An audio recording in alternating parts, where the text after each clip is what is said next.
Hey church, Pastor Cory here. I have a passage that I would love to share with you today, and it comes out of Mark chapter 8, verses 27 through 30. I'll read it real quick.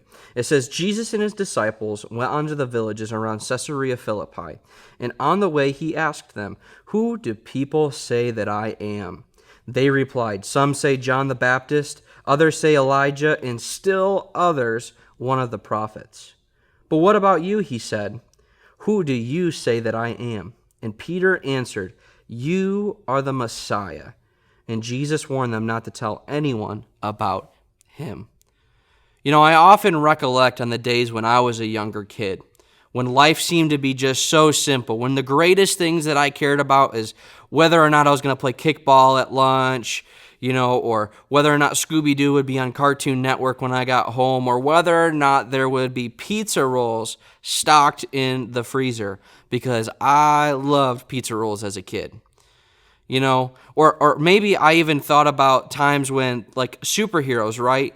When your mind, everything is real as a kid. Like Scooby-Doo, I thought that there was such a thing as a talking dog, and I wanted it. I wanted a Scooby-Doo.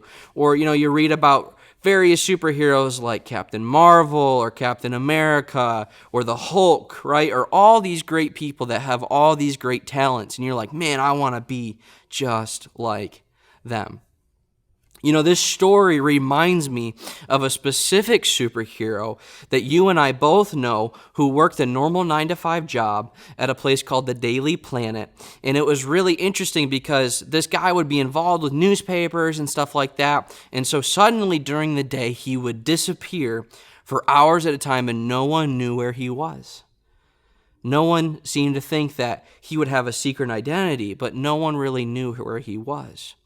And so this individual is actually called Clark Kent. And one of the taglines that comes to my mind when I read through this story is the tagline of, "It's a bird, it's a plane, it's Superman." I think about it. Clark Kent spent a lot of time with people. He brushed shoulders with people at work. He would share meals with them, I imagine. He interviewed people. People probably read his work. People knew who Clark Kent was, but they didn't actually know who Clark Kent was. And it reminds me a lot of this story because we see that some people call Jesus John the Baptist. Some call him Elijah. Some say he's just a prophet. But the reality is that Jesus is the Messiah. And how did the disciples know that Jesus was the Messiah? It was because they spent intentional time with him.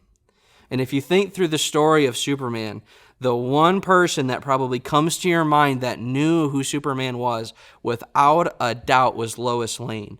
But Lois spent a lot of time with Superman. And so what I think this story is trying to teach us is this, is that we can read Jesus' works, we can go to church where his presence is. In reality, his presence is everywhere. It's with you as you're watching this right now. But we can do all kinds of things and think we know who Jesus is. But do we actually know who he is? And I think the only way you get there is by spending intentional time with him. So here's my encouragement for you today. Be intentional about how you're spending time with Jesus. Don't wait for Sunday to talk with him, to be with him. Do it right now. That's my encouragement to you. Spend intentional time with Jesus so you can truly know that he is the Messiah. God bless, church. Have a good one.